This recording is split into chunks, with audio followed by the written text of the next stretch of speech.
Hey, what's going on, champs? I'm Aaron Deliosa. Welcome to an Immigrant's Life podcast, my podcast about immigrants, immigration, and everything in between. Here we are again, my beautiful listeners. Thank you for joining me once again for another episode of An Immigrant's Life. Another week, another amazing story from an amazing immigrant.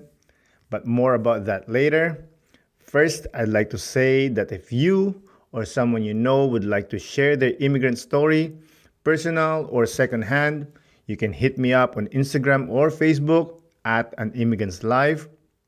Or if you're one of those unicorns that don't have social media, you can also contact me through email at animmigrantslife@yahoo.com. Second, if you haven't, please go ahead and subscribe, follow, and share the podcast. And also, please leave a review. It won't take longer than a minute, and you will help out the podcast so much. Now, let's talk about the episode. I'd like to think that I'm a tough dude, but not compared to today's guest. As a father of young children, he and his wife decided to move to a different country and restart their lives. That's pretty badass if you ask me. So, without further ado, let's get into the show. Isa, dalawa, tatlo. I'm very happy and excited to have today's guest. After all, he's as cool as Carlos Santana and as handsome as Enrique Iglesias. Straight from the City of Palaces, everyone please welcome Carlos Gonzalez. Thank you. Thank you, Aaron. Hey, Coach, how are you doing? I'm doing very good. Thank you. Thank you for the invitation today. Oh, thank you for coming on. I really appreciate it. Thank you. Would you like to introduce yourself? Yeah, sure. Well, my name is Carlos Gonzalez. I'm Mexican. I came from Mexico City. I'm a father of three, and I've been living in Canada for almost 3 years now, May 2018. Wow. Fresh off the boat, as they say. Yeah. So you mentioned you're from Mexico City. Were you born and raised in Mexico? Yes, actually, yes. I was born in Mexico City, but I was raised actually when people who maybe don't know Mexico City, I would say Mexico City, but in reality, I used to live where I was raised in the metropolitan area for Mexico, which is just maybe 15, 20 kilometers from let's say from downtown. But yeah, that's what I was raised. The name it's a municipality called Tlalnepantla. People who may know the area. So okay, Panepatla. Can you say that again? Tlalnepantla. That's what I used to live. But actually, now that I'm saying that, I was actually raised with. I mean, my parents used to live in a different area, a little bit farther from downtown in Mexico City. It's Cuautitlan. I would say actually I am from Cuautitlan, Mexico. So yeah. Okay. Okay. So you were born and raised there. Yeah. And how is your life in Mexico compared to average Mexicans? Well, I would say I was having a pretty good life. I would say I was really blessed to have a good job. I finished my studies. I studied in the university in Mexico. I studied to be as an electronics and telecom engineer. I came to Canada when I was doing my MBA. So I was doing a good life, I would say, compared with the rest of the people. I would say it was good. So you were middle class or higher middle class? No, I would say middle class. The thing is that the middle class in Mexico, it's I don't know. It's hard to say because honestly, there's a lot of. I would say that the middle class in Mexico is like the biggest part of the population there. So I still, I feel part of that middle class, even though I was having a good life. I would say, yeah. That's awesome. Yeah. So when I did this, when I found out that you're gonna come on, I did my research on Google, and I read that Mexico City, despite all the news saying, "Oh, don't go to Mexico, you're gonna die," the cartel. And I was reading that apparently Mexico City is one of the most safest city in the world. Really? How That's come? How come? Where did you get that? hey, I saw it on Google, Oh so my. don't shoot me, okay? But they apparently safe. There are parts that are rough, but Uh-huh. compared to other cities, it's actually not so bad. So obviously, it's not that true.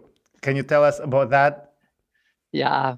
Well, I would say honestly, now that you're saying that, honestly, in my 35, well, I've been there for 30, almost 35 years, I would say. In those 35 years, I've never got, like, I don't know, robbed, or, well, maybe once at home, people came, we were not there. That was a good thing. So we weren't there. So they came, just break into our house. They took some things from there. But other than that, I mean, there's a lot of people getting robbed in, I don't know, in the public transportation. They will take your car. They will, I don't know, really, really bad stuff, But So, I never experienced like really, really bad things in being there. So, mhm. um, honestly, that was one of the reasons why we decided to come here, because we didn't feel like secure there. We didn't feel that, well, at least me as the I don't know, the responsible for my family.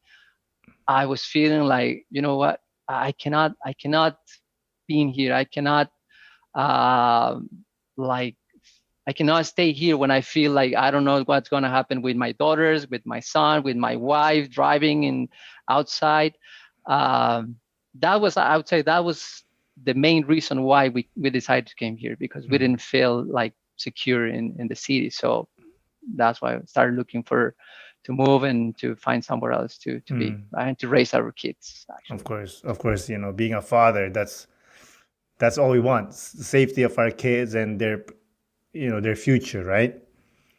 So as a lot of people know, Mexico is like right there with the US. Where you guys are like neighbors.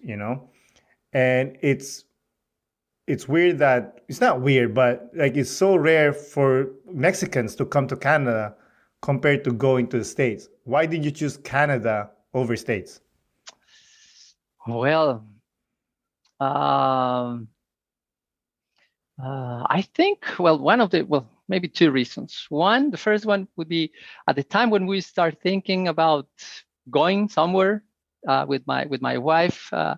That's when the whole thing with this Donald Trump started, when he was like saying, we don't want Mexicans here, let's build the wall and things like that. So we were thinking maybe it's not a good time right now to be in the States, right? So that was the first one. So the second one was because I think, uh, and honestly, I didn't go in a deep research for the migration processes in the States, but I would say that definitely the opportunity that provides Canada as a country for people to come here and to migrate, I mean, that make the difference, right? That's why Mhm. we decided to come to Canada, because there were programs especially for Mexicans, for people that with different specifics or different, I don't know, based on your age, based on your situation, your family situation, based on the language that you can speak, things like that. You have different chances to come here. So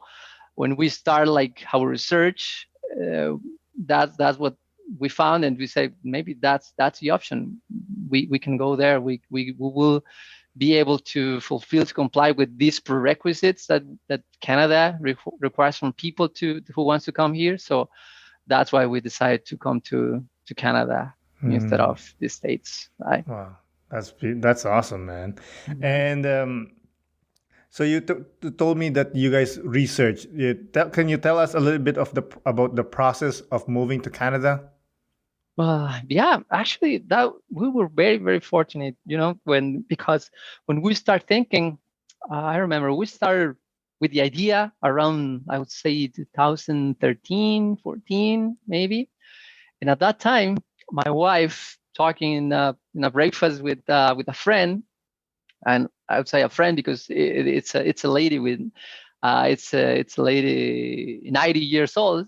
But she said, yeah, she said, hey, you're thinking in moving to Canada. My son is there. So why don't you talk to him? Maybe I can introduce you. You can have a conversation, and maybe he can give you like an idea how can you do to be there, to move there. And yeah, we have this call with this friend, and he decided to, but he said he was telling about his story, how did he manage to move with his family and everything. But at the end, let's say the final recommendation from him was to, you know what, the guy who helped me to do all the process to come here, it's a consultant, an immigration consultant. So that's the most important thing that you can do. You can get in contact with this guy. He's a professional. I can tell you the whole story, what I did. But the thing is that when you're coming to Canada, there's a lot of different options that you may have depending on your specific situation. And when I'm talking about the specific situation is your age, if you're married, if you're single, if you speak French, if you speak English, if you have children, if you have savings, if you don't, right? All those are different. That will give you different options to come here. So, but at the end, what happened is that this guy provided us the contact information for the consultant, and basically the consultant, what he did is just based on an interview and different information that he collect from us, he said these are the two options that you have. You can come as an international student, or you can apply for the Indian name for the other program as a skilled worker, right? Okay. So at the end, we have just two options, because the other thing is when we start our research in the internet, you go to Canada.ca and you find like a sea of options, right? There's a lot of, you can come to Montreal, you can come to Quebec, you can go to Saskatchewan, you can go, and there's a lot of different options to go to each province in Canada, right? So the good thing is that this guy, after doing, he's a professional, just knowing the information, he said, these are the really, really two options that you have. And that's basically how we decide to how to come. So you came as a skilled worker, right? No, actually, that was my first option at the beginning, because as a skilled worker, at least at that time for me, the most important thing was that I was supposed to come here already having a job, right? That was like the final, like the cherry in the cake. You find a job, you're there. You will receive the invitation from Canada. You'll have to prepare your whole profile. And at the end, the last thing that you need is just to find a job there. As soon as you receive a job offer, that's all you need. Next 2 weeks, you will receive the invitation and you will start the process for your permanent residency. And I don't know, 2 or 3 months, then you're there. So that was our first option. But the thing was, what I didn't know at that time is, as soon as he said, the consultant said, "Oh, you know what? Everything is ready. Your profile it's perfect. You're ready. Now the next step is you will have to go there and find a job." Okay, perfect. So I feel like it's easy, right? I will find something very, very quickly. So I start looking for a job here. And what I found is that after 6 months sending resumes, sending emails, trying, even calling, I never, ever, ever receive an answer. Not one, not a message, not an email, not even a comment in LinkedIn or whatever. Not one, I'm telling you, not one even comment. So after those 6 months, I was telling my wife, you know what? This is not going to work. This is not, if you really want to go there, to move to Canada, this is not going to work. So after 6 months, we decided to change for the second option. And at the end, we came here as my wife is an international student, and she enters into a interior decoration program. And the thing is, part of that program is when you came as an international student, one of the benefits from that program is that your partner, the spouse, will get like an open work permit. That's the one that I received, and that's why I got the opportunity to come here without a job, but I have the opportunity to come here and start looking for something right here, being already in Oh, Montreal or wow. Canada. Yeah. I didn't even know that, to be honest. That's Yeah. that's a good information for the people that are listening and thinking of moving to Canada, I guess. Yeah. So yeah, you mentioned your wife, and I know you have 3 kids, correct? Yeah. 3 kids now. Yeah. And can you talk about how difficult it was to move to Canada with 3 kids? 3 young kids to be Oh specific. man, yeah. When they came here, they were my oldest daughter. She was 11. Yeah, 11 years. Yeah, 11 years old. Hmm. I have a son in the middle who was 9 years old, and the youngest was another daughter, 6 years old. So Hmm. uh, honestly, I think, and maybe that was the other big reason why we tried to try to expedite the whole process, because we want them to come young, right? We want them to come when we still were children. We still, I mean, just before the 11, 10 years old. I think my oldest daughter was in the limit, right? To feel comfortable, to feel like she was not like leaving all his life behind, right? Yeah, So when she is yeah. still feeling like she can come here and just to continue, right? Just to Hmm. find new things and to continue.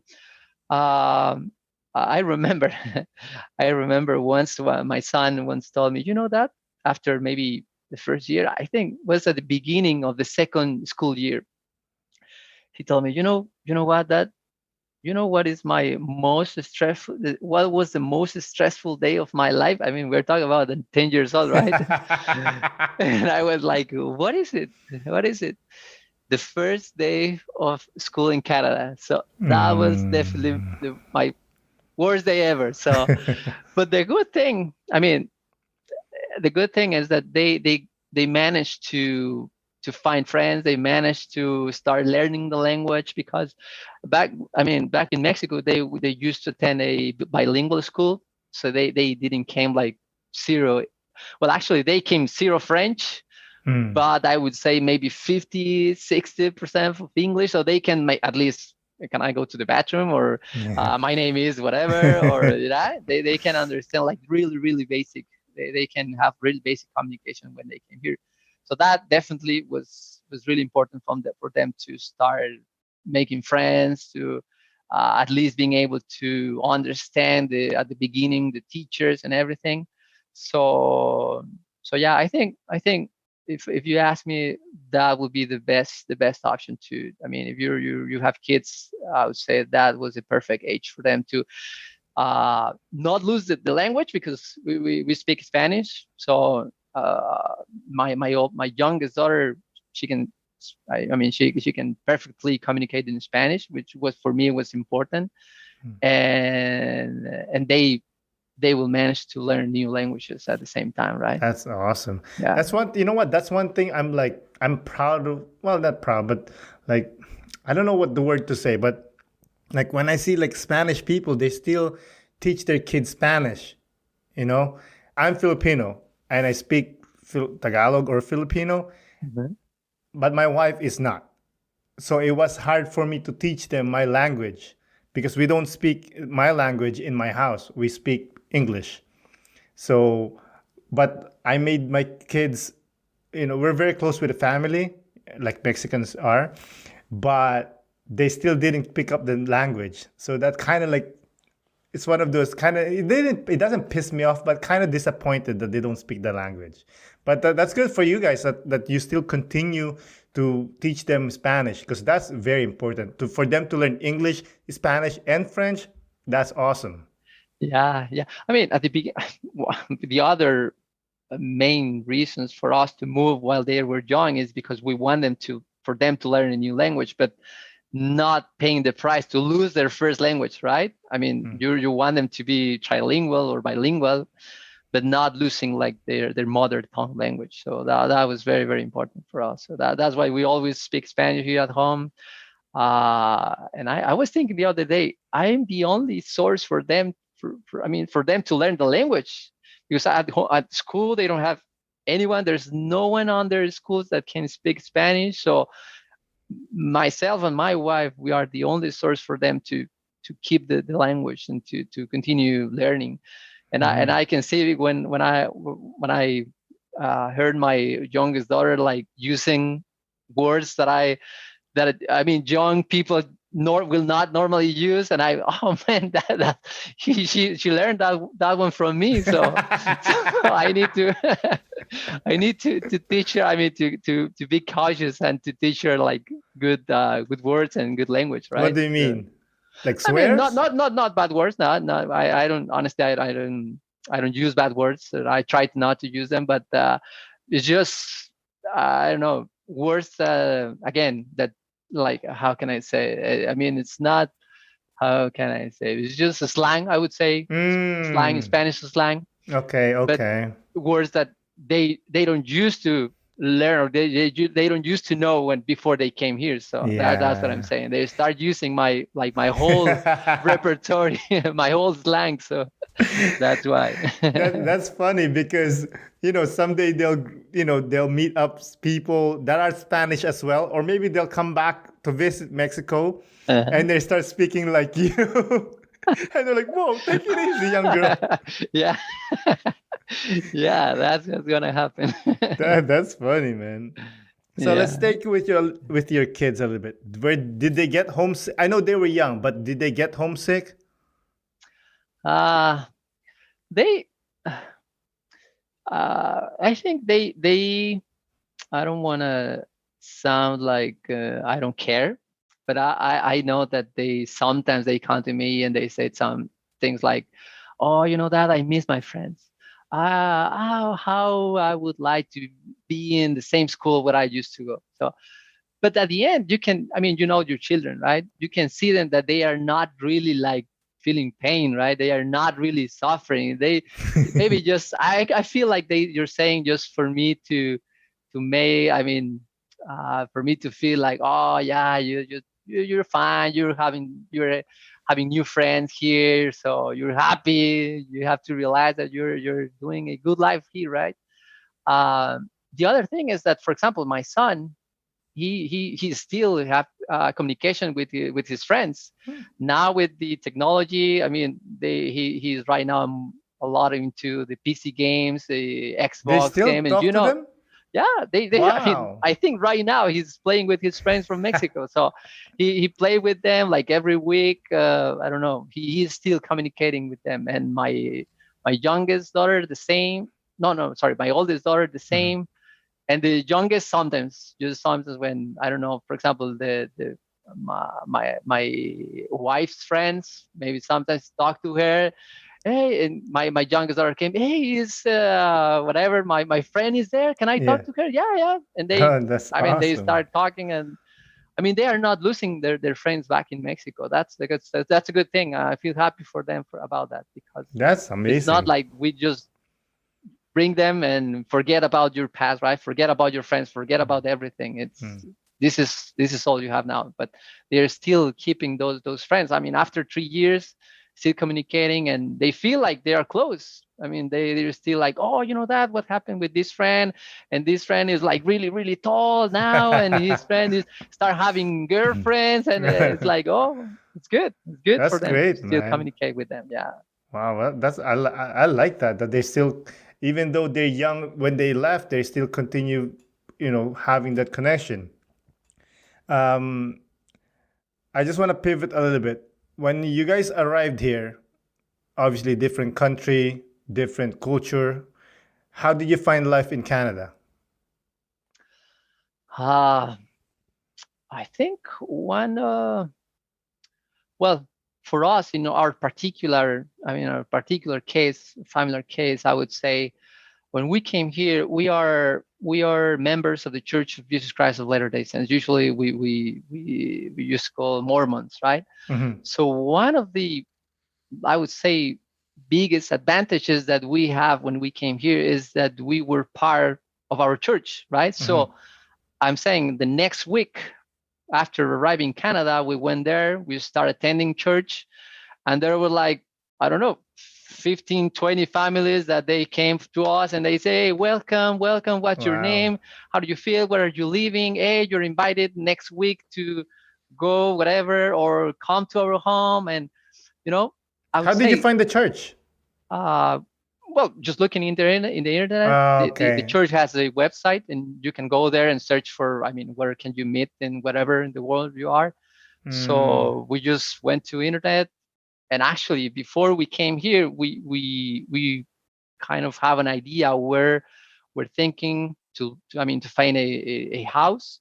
So based on that, we went to the internet and say, maybe this is the location where we are going to be attending. So that was, I mean, for us, that was a big, I would say that make a totally difference for us. So we felt like welcome. We start having friends. We start visiting people. Um, and so that was one very important for us. The other thing is that we start getting involved with the, I don't know, with the community, right? One of the things that and that's maybe that's where we met. It's I went to my son. He loves basketball, so he when as soon as we arrived to Montreal, he said, "Hey, Dad, I want to continue." He was playing basketball back in Mexico like for 3 or 4 years, so he wanted to continue here. So we were looking for a team where he can join, he can continue playing basketball. And one thing that I found out is that here you have an opportunity to volunteer, right, as a coach.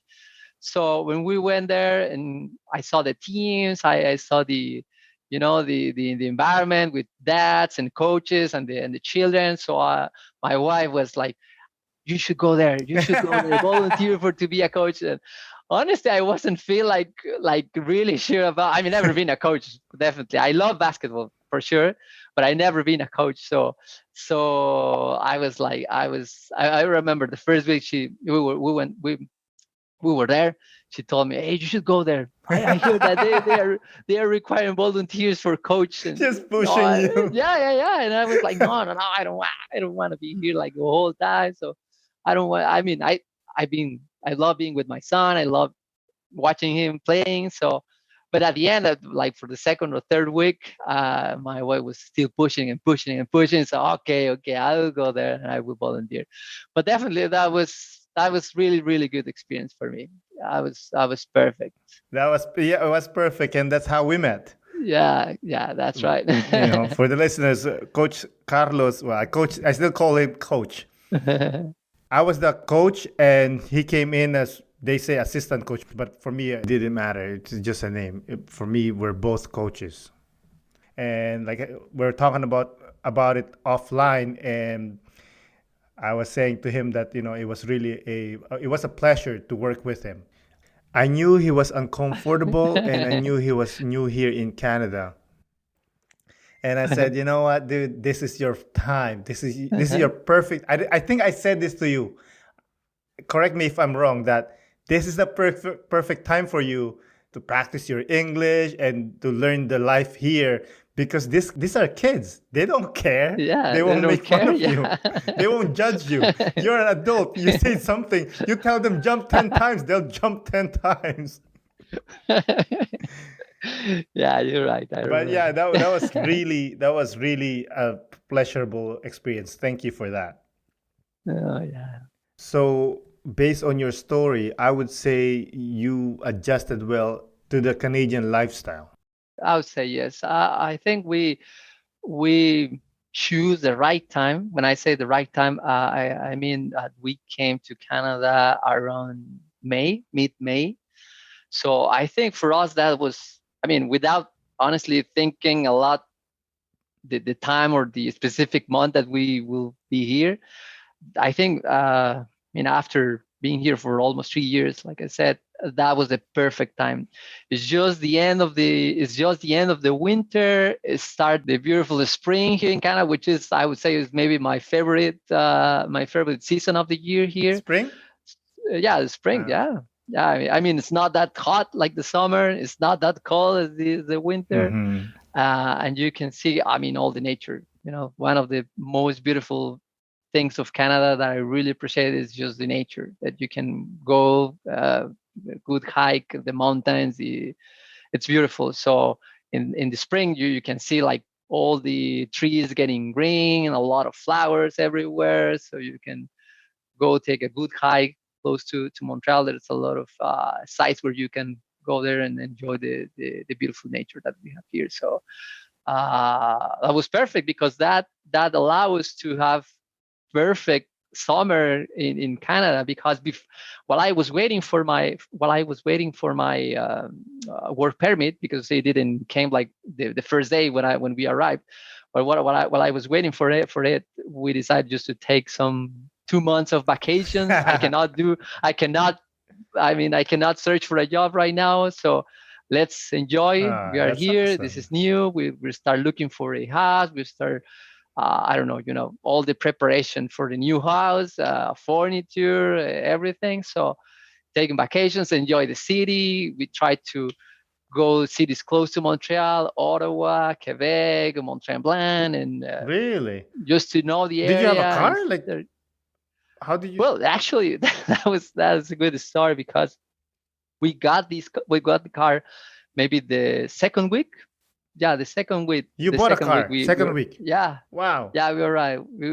But the thing is that, I mean, you can tell, it's really, really hard to move in the city with 3 children, right? In the public transportation. And the first 2 weeks, and that's why we ended up getting the car that soon, because our first task after arriving in Canada was that we need to find a place where we were going to stay, right? So the first day we stayed in an Airbnb that we got from Mexico, and we got that Airbnb for 15 years, 2 weeks. And the mission for me and my wife days, was right? 15 days. Okay, Yeah, sorry. it was 2 weeks. And the mission for me and my wife was, we will find the house within those 15 years. We cannot afford to continue in the Airbnb or a hotel or whatever. We must find where we are going to live within those 15 days. So after the first week, moving around the city in the public transportation, looking for a house, Wow. knowing the area, bringing with us the 3 children for the whole city. Man, I have pictures of my 3 children just sleeping in the buses, like poor Bubbas. all tired after walking, and honestly walking like the whole 2 weeks, just trying to find where we are going to live. Shit. So after the second week, I was telling my wife, you know what, the second mission for us is we need to go there and get a car. We're not looking for luxury or anything. We just need something that will help us to move around and bring the children, whatever. And that's why we ended up getting the car very, very soon. Wow. So you got a car before the apartment? Yeah, actually, yes. Actually, yes. I have pictures. The first, when I got the car in front of the Airbnb. So yeah, that's what I know, that we got the car like the first week, and just to find, just to continue our search to get the home. That now I understand that mission to get where to live within 2 weeks, was almost impossible mission, right? Because we know. Well, now we know that there's a moving day here in Canada, which is, you correct me if I'm wrong, is June 1st, right? Yeah, July usually. Oh, July. Yeah. July. And for that, during May, there's nothing that you can find available. It's really, really hard to find something. So for us to having found this place where we live, we're still living right now, within those 2 weeks was a miracle, right? Was really, really, really hard, and praise God, blessing for us. That's amazing. Yeah. Now you found an apartment, and now you have to start filling in the apartment with appliance. Yeah. How did you start that process? Did you start buying stuff from stores? Well, yeah. Some of our friends in here, they said, hey, you can, there's different places where you can start looking for things depending on your budget, or how much you're planning to spend. There are different options. There is this place, Village de Valor. They call him in French. This is, sorry for my bad French here, but hey, you have better French than I am. But there is this place where you can find used stuff, right? It's very in good shape, and you can go there and find, I don't know. It's a great store, to be honest. Yeah. A lot of people like, oh, it's secondhand. Dude, it's good secondhand. Yeah, definitely. Imagine a friend giving you something. Yeah. And it's a good, I don't know, it's a good table. Yeah. Wouldn't you take the table? Yeah, that's It's the right. same thing. Yeah, that's right. So So you start filling it up quickly with yeah, I your mean stuff. that was one of the other options. The other option, it's always IKEA, right? That's, I think, the most popular. I would say the most popular option when you arrive into Canada. Mhm. So yeah, we need to start getting the, I don't know, the bunk beds, the I don't know, chairs for The the couch. dinner room, the couch at least, a TV. And I think that was our furniture at the beginning, right? That was it. So That's at the beginning, that I don't think we need more than that. So yeah, after we can start like getting stuff for where to put the clothes and everything. But at the beginning, that was all right. yeah, that's pretty much what you need, the essentials, you know? When you came here, did you find it hard to find a job?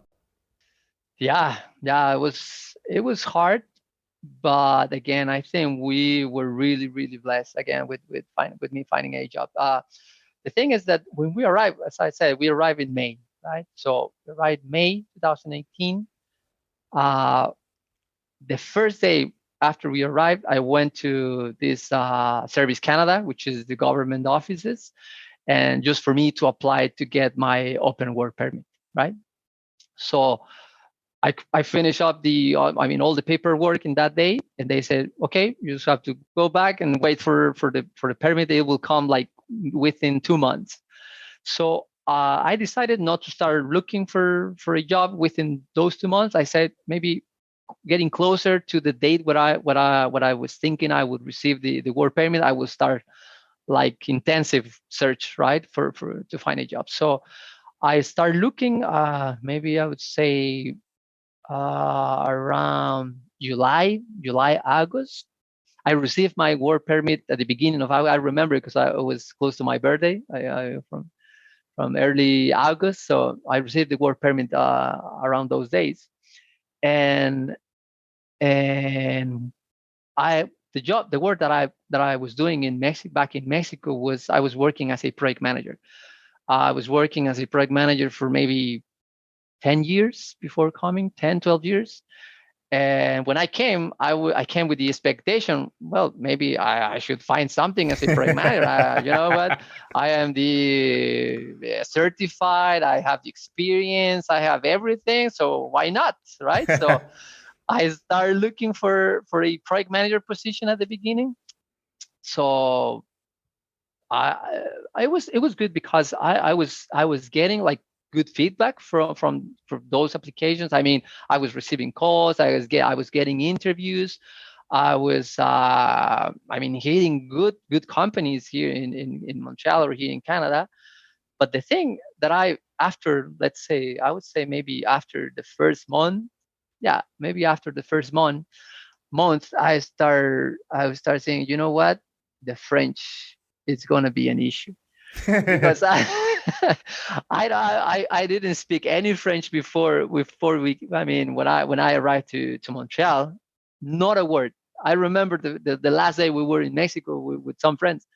There was one guy who actually speaks French, and he asked me, "Hey, the numbers, the letters, bonjour, No, I didn't know a word, not 1, 2, 3, man, not even 1, 2, 3 in French.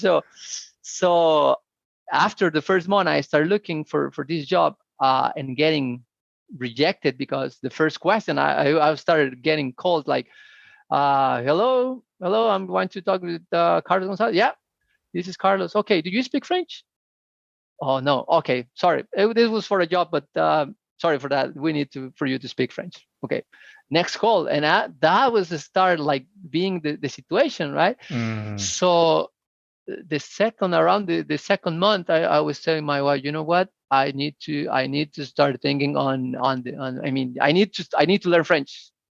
It looked like I was not gonna getting a job without speaking French. So after the second month, I would say, how can you say, I start open my mind to different options other than being a project manager here, right? Mm. So it was fun because that was a funny story, because the way I found a job was from a Facebook group. Okay. When we came here, I joined all the groups. All the Facebook groups possible. Mexicanos in Canada, Latinos in Canada. I don't know, all those groups, all those Facebook groups. So I started looking for, connections, friends here, right? So one of those groups, Mexicanos in Canada, right? There was one guy. There was one post, one of those days. I remember early September.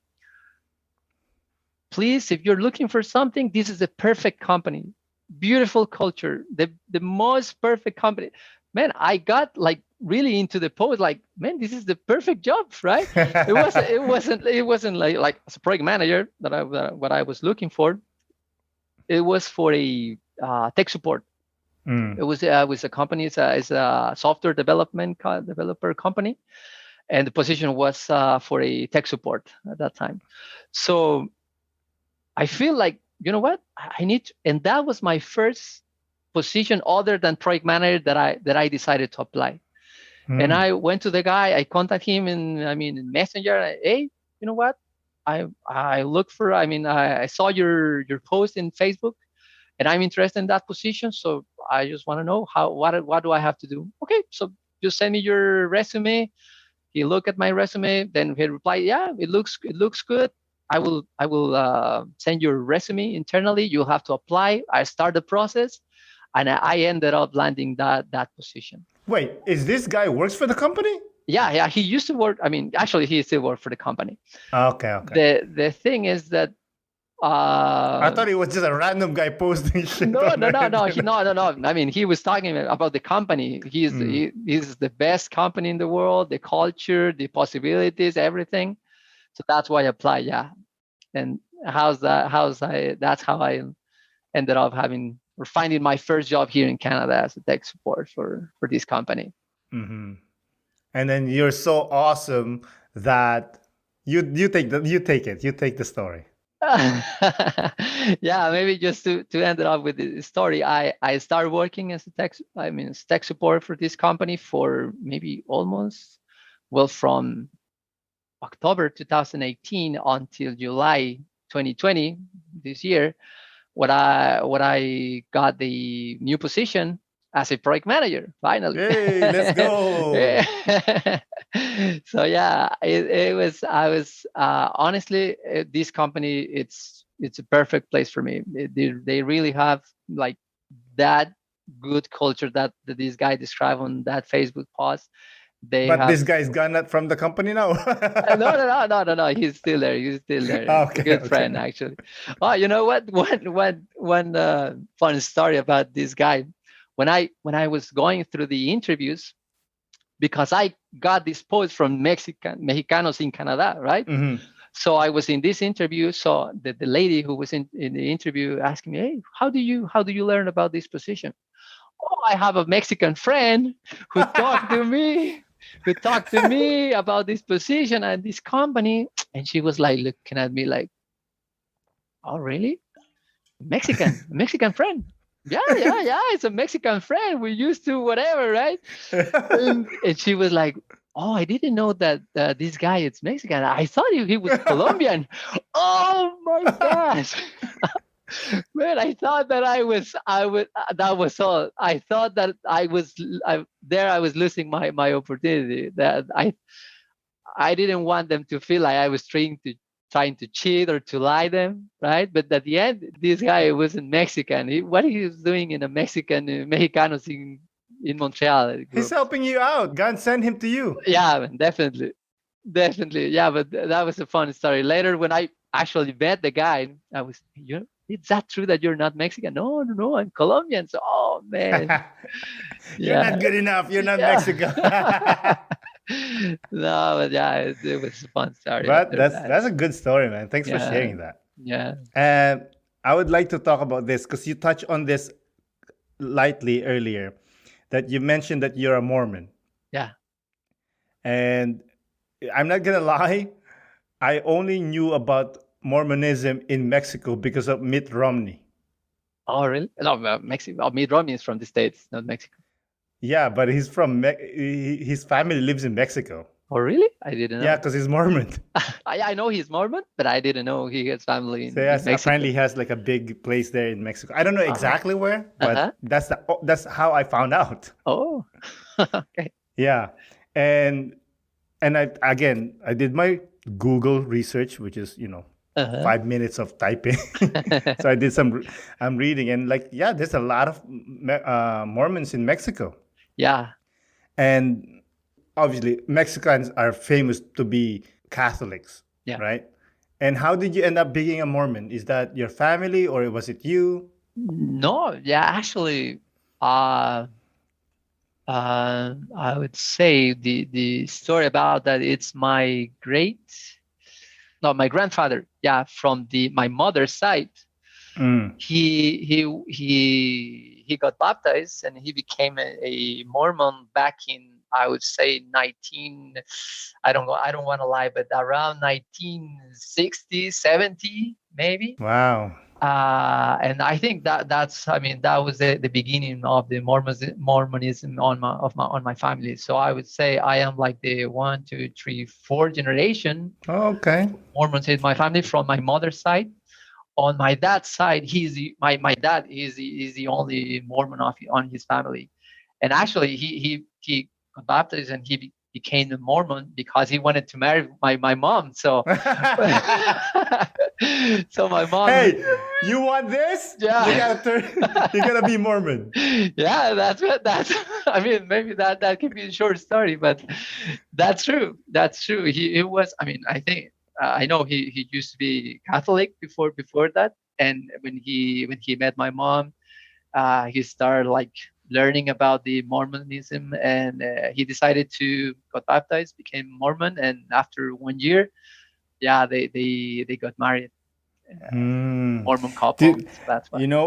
In the Philippines, Mormonism is there are Mormons in the Philippines. I remember there was a small church in my town. The house. What do you call it? I'm sorry. I don't know the church. The chapel? Yeah. What do you call it? Like the religion. There's a term for it. Mormonism.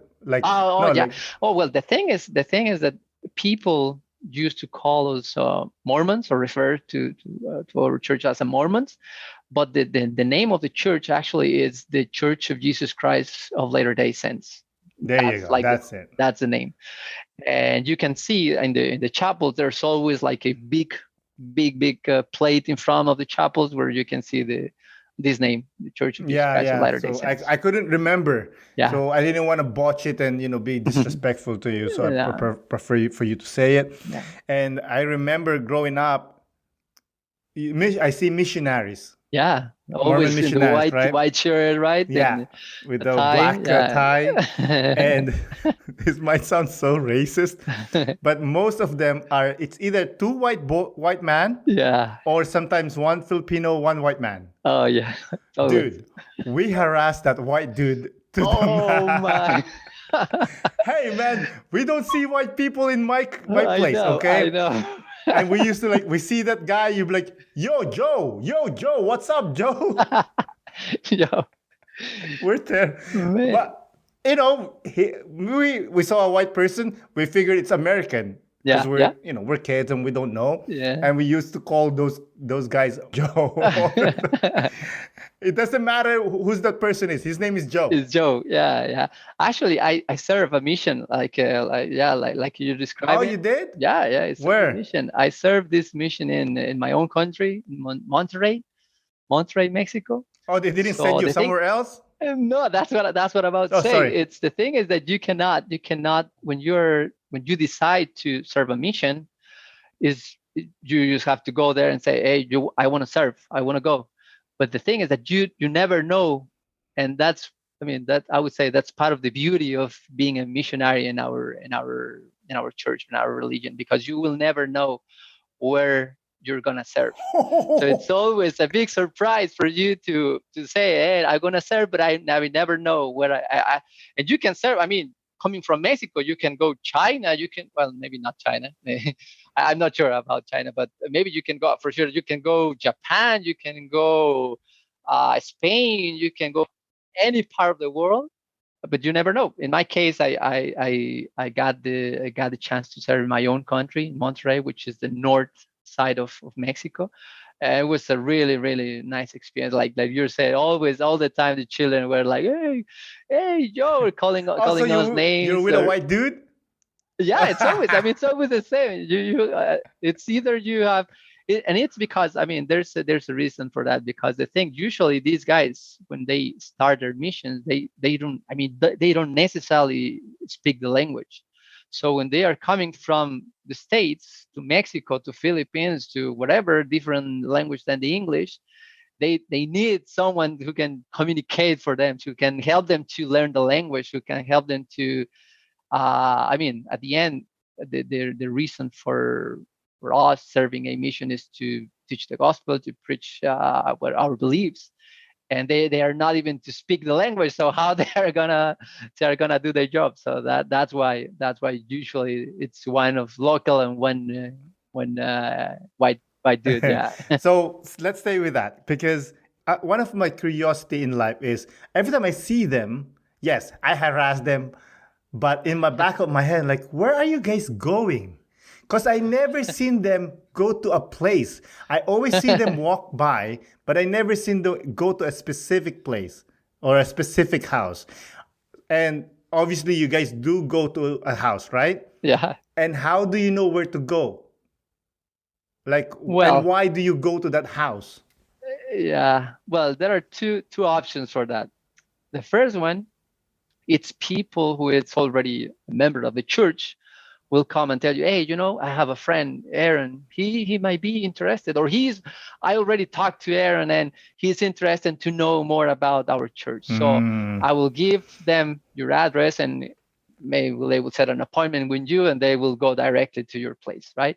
And actually, that's how work here in Canada, right? They because here in Canada it's kind of different, right? Here in Canada it's not like you can go everywhere just trying to get into a house and people will open and will Let you in. get you in, Yeah. right? But that is the other option in countries like Mexico, and maybe I would think, and maybe in Philippines can be the same. The other option is like you can go knocking each door and hey, we are missionaries, we're representing the Church of Jesus Christ of Latter-day Saints, this is our message, are you interested? And either they can say no, you can go, continue, guys, I'm not interested, go.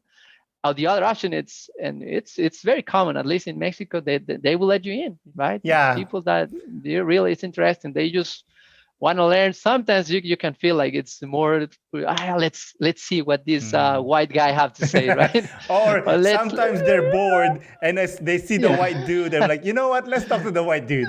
let's talk. Because the neighbor will say, oh, look, they have a white dude in their house.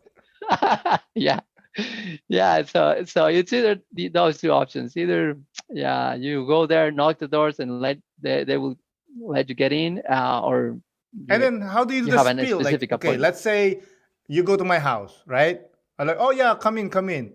How do you like? What's your first line? Well, the first line is that we start with about what we believe, right? As Okay. Mormons, we believe in God. We believe in Jesus Christ. We believe that we are children of God. We believe in a plan of salvation. So we start with. I mean, that's our first line. And you guys have that pamphlet, right? Like, the, I mean, yeah, I told you. Well, when I was growing up, yeah. I was raised Catholic, and Uh-huh. I'm gonna die Catholic because my grandma will kill me if I change my religion. But I'm always been a child that's always been curious with religion. I go to like different. I told you I go to Mormons. I go to different religion. I don't care what religion it is, as long you don't kill me or you don't kill nobody. I'm gonna go to your religion. I'm gonna study this. Hmm. And I remember when I think I was in college, there was this guy. He was a big, pompous guy, and he memorized the Bible, like he knows it back and forth, dude, right? The whole Bible. The whole Bible. You ask him something, he was like, that's Psalm 1, 2, 3. He's so good, right? So he eventually came to my town. So we went, and I went, I think like 2 times or 3 times. I think it was the second time or the third time I came from that. I forgot to like a conference, let's say, right? I came home. My grandma was there holding a big stick. What are you doing? There's no what you doing. She goes, are you trying to change your religion? Oh my. I was like, no, no, I'm not. Okay. Not with your stick in your hand there. Yeah. But I was like, no, I'm just trying to learn, Yeah. because some of my relatives, they changed from Catholic. My grandma is as they say, Católico Sarado. She will be Catholic forever, Okay. So that's one thing. Like, that's why I knew a little bit of the Mormon or other religions, because I used to, if they give out the pamphlets, I read them. Yeah. Yeah. Like, oh, let me read this. When I was young, it was curiosity. Even now, if I see a pamphlet and somebody, like, I see it, like, I'll read it. I don't know. Yeah. Maybe there's an information there that I didn't find out. Maybe Jesus Christ is coming back. I don't know. Maybe I'll start believing again. But I'm just joking. Yeah. So I have so much question with Mormonism. Is it true that there's like a special belt? Special belt. Yeah, like a special underwear. Yes, I would say yes. We, let's say, I wouldn't say special, like a special belt or a special. I'm sorry, but I couldn't think of a better word. Yeah. I'm trying to find the right words to explain that part. The thing is that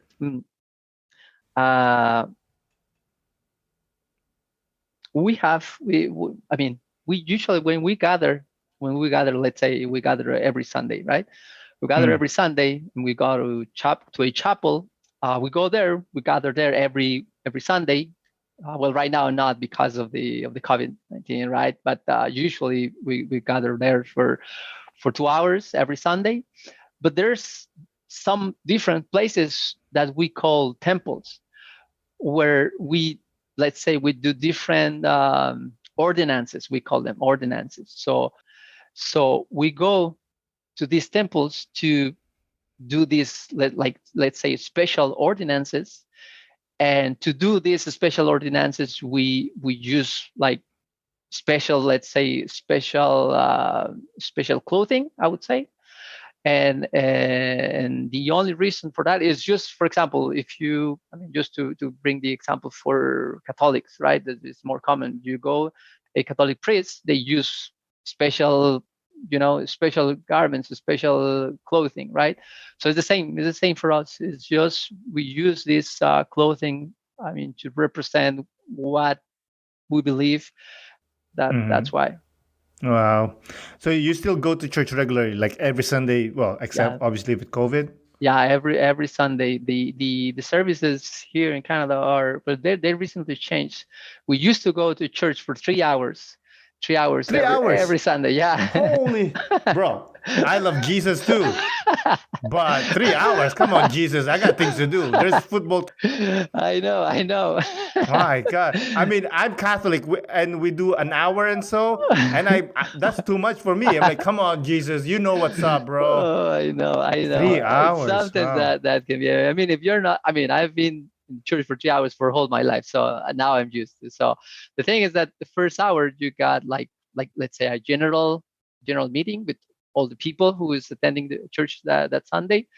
The second hour was Sunday school, and then after Sunday school, in the second hour we have another meeting for special. We divide the whole congregation in different groups for all men's, women, young men, and they have different classes. That's why we took those 3 hours. But they recently changed the the way we gather, and now we are just 2 hours. So if you're gonna Oh join my God. one of these days, What did your I don't know, your leader talk to Jesus? Yo, Jesus, come on, man, 3 hours. Do you really need 3 hours? I'm joking. I'm joking. I know now, but now that we're this COVID situation, now we are just going to church like every 2 or 3 weeks. So it's This is one thing. I don't know if you want to talk about this, but I want to ask anyway.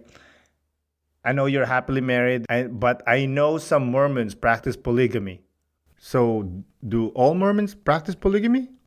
no. Actually, that's not the like a practice now. I mean, nowadays, I know in the history of the Mormonism there is some what was the name? Polygamy. Yeah, polygamy. Yeah, that's. I mean, at the beginning of the church, that was one of the, let's say, principles that people in that time used to live. But right now it's not. I mean, we are not practicing polygamy anymore. So Okay. Is that like? But there are people that are Mormons that practice polygamy. no, actually not. I know there are some groups that were detached from the church Okay, because now that makes they sense. wanted to continue practicing the polytheism. And when I would say when our leader, we call him a prophet. When our prophet, and back in those days, said, "Hey guys, you know what? I mean, we're not." And I think it's because the government in the States, the origin for the Mormonism is in the United States. Mm-hmm. So when the government, the law came into practice, saying it's not allowed to practice the polytheism in the States, in this country, it's not allowed. I mean, by law. Mm-hmm.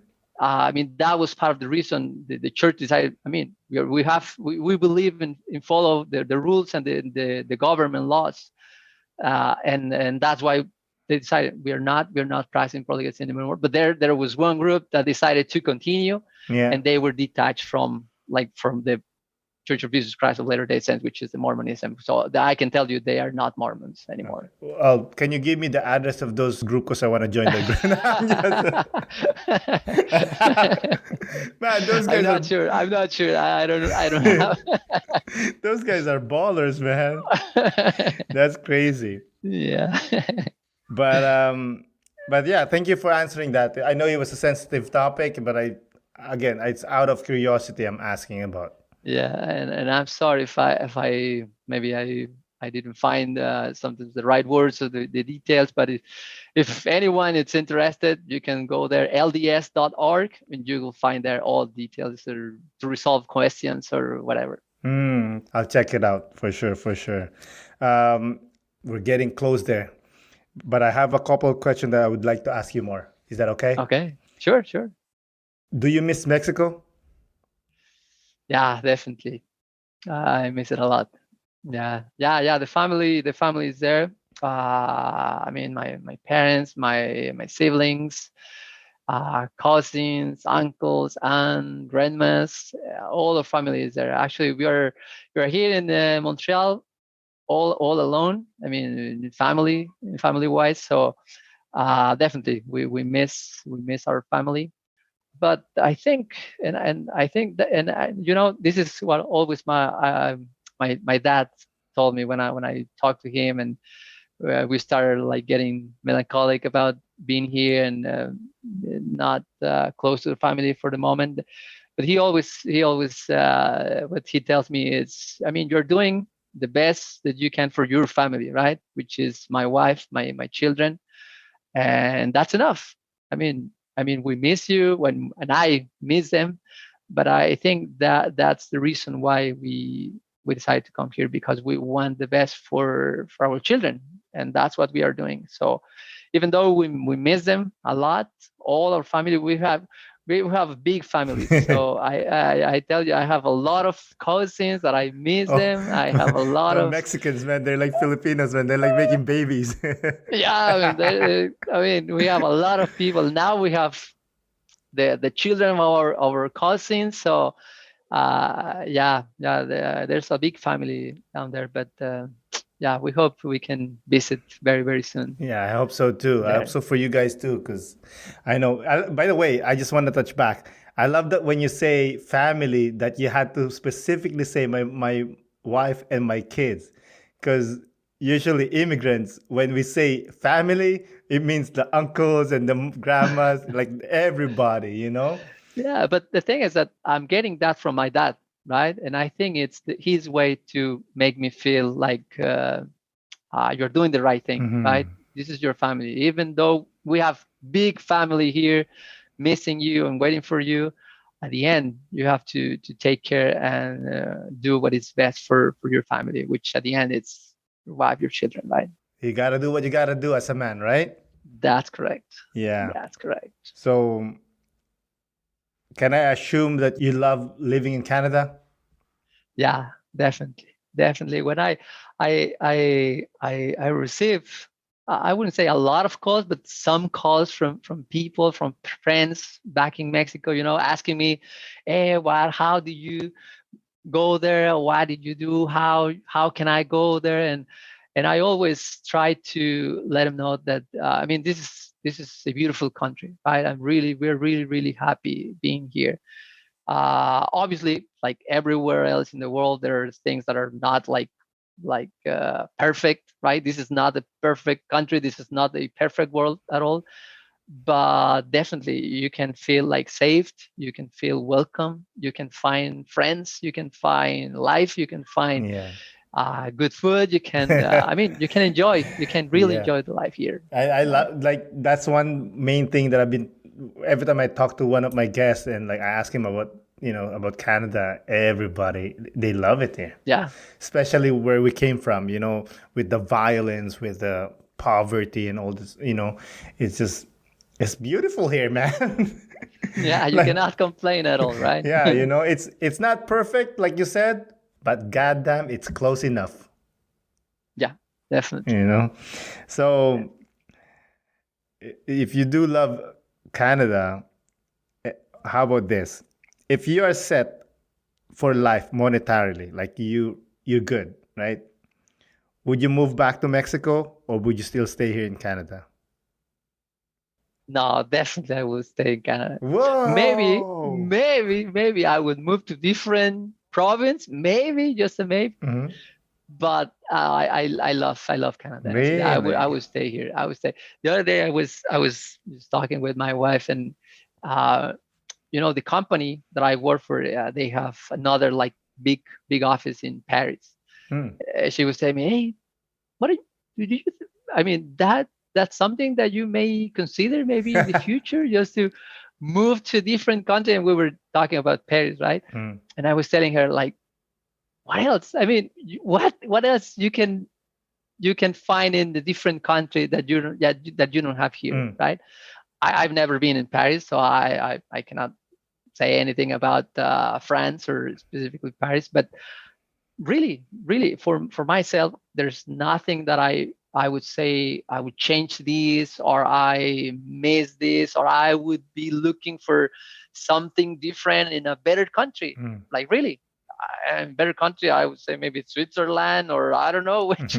What can be better, right? You can see, you can always see those rankings in internet, Yeah. like, Canada and Number these one, cities are baby. the number one everywhere. Mm. So I mean, I have not traveled like the whole world. I don't know many cities in the world, but the ones that I know, some in Europe or Asia, or I mean, you cannot compare, right? I mean, you cannot look for something better than we have here. Oh, So I'm really very, very happy. I love to hear that. I really Country. do. It makes me happy when I hear like people that lives here that says the same thing that I say, that Canada's awesome, man. Yeah, I'm so yeah, grateful.